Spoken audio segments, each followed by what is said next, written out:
So, hello there, and welcome back to another Night of the Movies podcast. And in this podcast, I talk all things movies and TV, and whatever I want, whenever I want. And in today's podcast, I'm reviewing the new Disney Pixar movie, Elemental, after I saw it at a preview screening last night. But before I do that, I should say what I say at the start of every podcast I do, that if you are watching this podcast on YouTube, hello there to my viewers, but heck, you're just not in the right place right now, whatever you may be doing to watch the full podcast on YouTube, then you can also check this podcast out audibly on Spotify at Night of Movies on that platform. And if you are already listening on Spotify, hello there to podcast listeners, then you can also check this podcast out visually on my YouTube channel at Night of the Movies on that platform as well. Likewise, wherever you may be watching or listening to the podcast, don't forget to like, subscribe if you enjoy the podcast, of course, because that is much appreciated. And also, leave me some feedback on things to improve on in future podcasts and give me some ideas on stuff you want to talk about in future podcasts as well, because that would be much appreciated.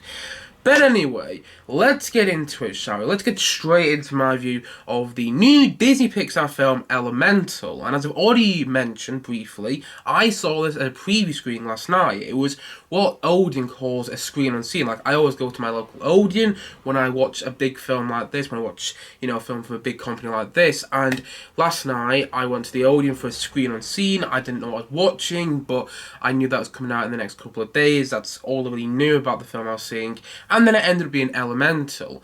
And the film is directed by Peter Sohn. I might be pronouncing the director's name wrong, and apologies if I am.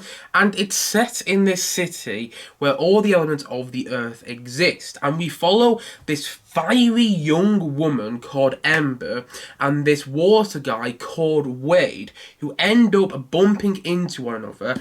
And at first, when they bump into one another, they don't really get along. But then, as the film progresses, they get along a lot more, and you can see where that storyline's going from a mile away. And at the same time, though, Ember's father, who owns this shop which Ember works at, the fiery young woman works at, this fire family, the father in the fire family, hopefully making sense here, I'm not sure if I am, but the father in the fire family doesn't really approve of this relationship that Ember has with this water boy called Wade. And at the same time, though, the city is falling apart, and Ember and Wade are trying to stop it from falling apart before it's too late. So there's a lot going on in this film, and it does feel a bit overstuffed. But at the same time, though, I enjoyed this movie. I had a good time with it. It's not a great film, and it's not top-tier Pixar. It's not on the same level as the Incredibles movies or the Toy Story movies, but it's definitely a big step up from Pixar's last film, which was Lightyear, which I didn't hate. Some people out there who really hate Lightyear. I don't get that. I didn't like it, but it was watchable. It had some good aspects to it. It just wasn't great, and it just was a bit sluggish towards the end, but it wasn't a bad movie. It wasn't a terrible movie or anything like that. I don't understand why some people really detest that film. I don't get that. But yes, this film, though, is a huge step up from Lightyear, and the reason it is because of the central relationship between Ember, this young, fiery girl, and Wade, this young water boy. That relationship works so well in the movie, and you believe in that relationship. You get invested in that relationship because of the, I want to say chemistry between the characters, but they're animated characters though. But at the same time though, they feel so real. Like when these characters have a falling out in the film, or when they have a lot of spat, or when they have a romantic moment, or when they make each other smile, you're smiling along with them and you're feeling emotional when they have those emotional moments in that romantic storyline. It just works so well. I couldn't believe how invested I got in those two characters. And at the same time though, there's loads of stuff going on the side of me which is really good as well. Like when you meet Wade's family, when you meet the Water family, it's so funny. I was laughing my head off in the cinema out loud, which I don't usually do. Also, there's some great animation which you expect from Pixar. Like some of the water and fire even in this film looks so real, but at the same time though you can tell it's not, if you get what I mean. Hopefully you do. I'm not sure if you do that.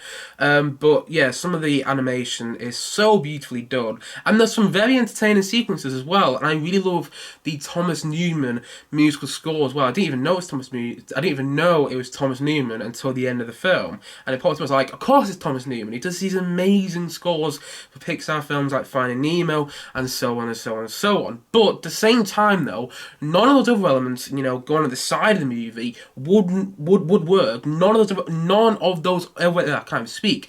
None of those other elements going on the side of the movie would work if it wasn't for the central relationship, which you do get invested in, and you do feel a connection with these characters, even though they're animated and even though they're fictional. You care about what's going to happen to them. I cared about what's going to happen to Wade. I cared about what's going to happen to Ember, and I just thought that aspect of the film, the central and romantic relationship, worked so well. The rest of the film does have its problems. As I've already briefly mentioned, the film is overstuffed. There's so much going on in this movie, and sometimes it needed some breathing space. Like at one point, there's a storyline about how the Fire family had to move away from where they once lived. They had to migrate away to this city where most of the film takes place. And that storyline, I understand why it was in there, and I liked the idea, but I didn't think the execution was totally there. And it didn't feel quite as emotional as I think. I think the filmmakers wanted us to feel quite moved when you find out about why the Fire family had to move from where they once lived. And I didn't feel that emotional. I wasn't moved when I was watching that bit in the cinema. And I think that's because some of the emotional story beats don't land as well as perhaps the filmmakers behind Elemental wanted them to land. And also, there's one too many storylines. In fact, there's a couple too many storylines. There's a storyline involving this Cloud Woman, which, I enjoyed watching that character, but I don't think that storyline was needed. Also, there's a storyline involving this, I think it's this sort of flower which can exist in any environment around any of the elements in this city where the film takes place. And I liked the idea of that storyline again, but I don't know if it was fully needed. It was just like another thing that they put in there for the sake of being there. I'm not really sure why the whole plant storyline was in there, and I mean, I understand why it was in there actually. It was to really show the growing bond between Wade and Ember. But at the same time though, if that storyline wasn't in there, I don't feel I would miss it. And also, at the same time though, it just needed more time to breathe. There's so much going on, and sometimes you just want to say to the filmmakers behind this movie, just stop, take a moment, and embrace what you are doing. Don't just skip on to the next bit so quickly.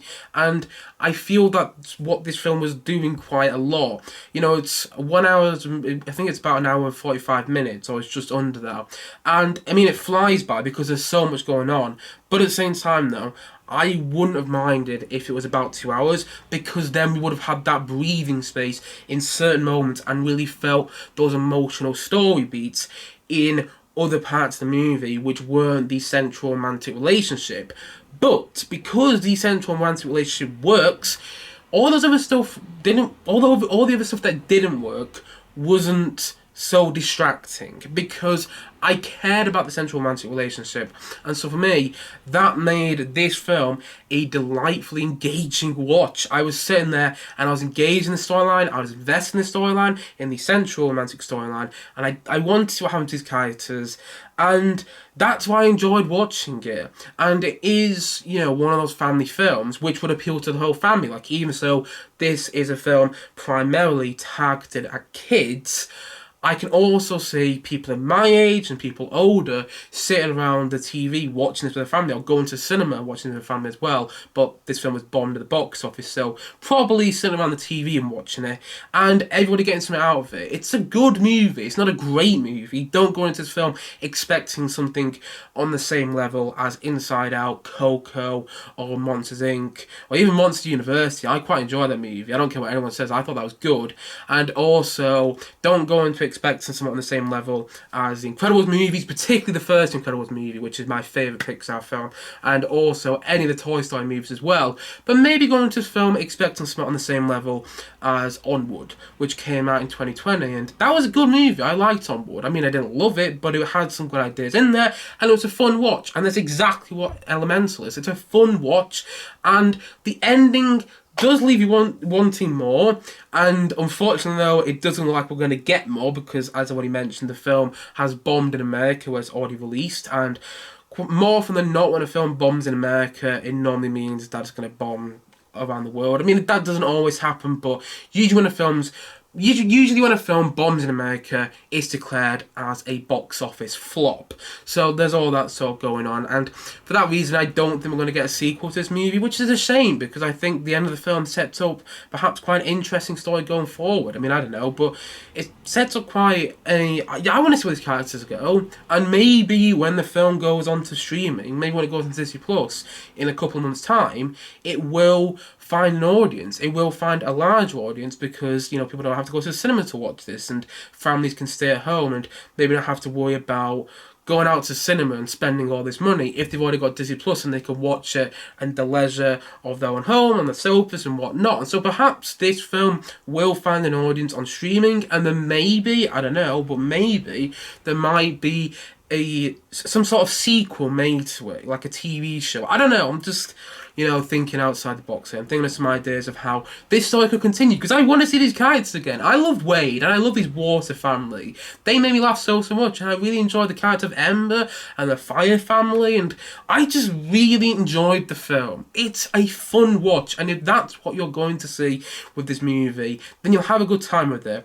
As I already mentioned, don't go into this movie expecting Incredibles level entertainment. Don't go into this movie expecting Toy Story level entertainment. But if you go into this movie expecting something on the same lines as Onward, you'll have a good time with it. It's got some great laughs in there. It's got some really entertaining sequences, some fun characters, some beautiful animation, a good story, and all that works because of the central romantic relationship between Ember and Wade, which you get invested in, and which is just so delightfully engaging to watch. I enjoyed this movie.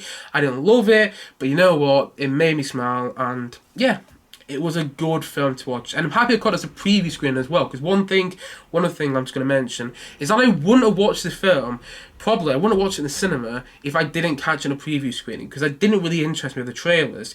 And yeah, because I saw it at a preview screening, and I didn't really know what I was going to watch, so because I saw it at a preview screening, it really surprised me, and yeah, really enjoyed it. I know I said that about 10 times in this podcast already, but I'm just happy I did, because when I watched the trailer for this movie, I didn't think I would, and yet, as I already mentioned, I found it delightfully engaging to watch, mainly down to the central romantic relationship. And so, all in all, I'm going to say that Disney Pixar's Elemental, I'm going to say it's a 7 out of 10. It's a wonderful film, and yeah, there's too much going on, but yeah, it's a fun time. I enjoyed it. And yeah, it was a good watch. I enjoyed it. It's not brilliant, but it is worth your time. And it is, what am I titled this podcast today? It is a wondrous love story with too much going on, but it's still a very enjoyable watch. And so, as already mentioned, I'm going to say that Elemental is a 7 out of 10 from me.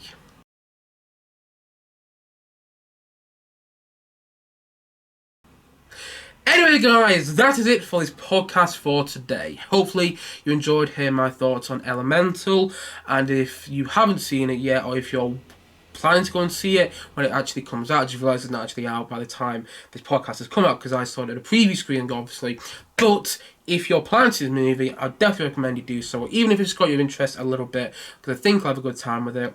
And also, if you have seen this movie already, because I know it's opened in America, let me know your thoughts on the film in the comment section below. Anyway guys, thank you as always for watching and listening, and if you haven't yet, please do like and subscribe on this podcast, and also look forward to many more podcasts coming very soon on this channel, and also check out some of my past podcasts as well. I will have more podcasts coming on the topic of Indiana Jones in the next couple of days or so, check out my other Indiana Jones podcast as well if you haven't already, because that'd be much appreciated, because it takes a long while to record those podcasts. But anyway, guys, as already mentioned, thank you as always for watching and listening, and I will see you guys again soon. But bye for now. Bye.